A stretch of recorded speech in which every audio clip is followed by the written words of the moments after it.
Alright, I'm gonna take this bit today and see if I can make it less dangerous. I added my handle.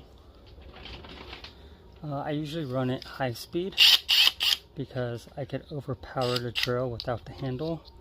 Low speed, I can't, it'll just break your wrist.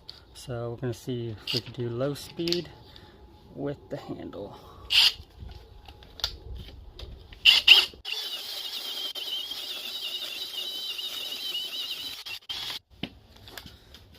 That was a fun ride.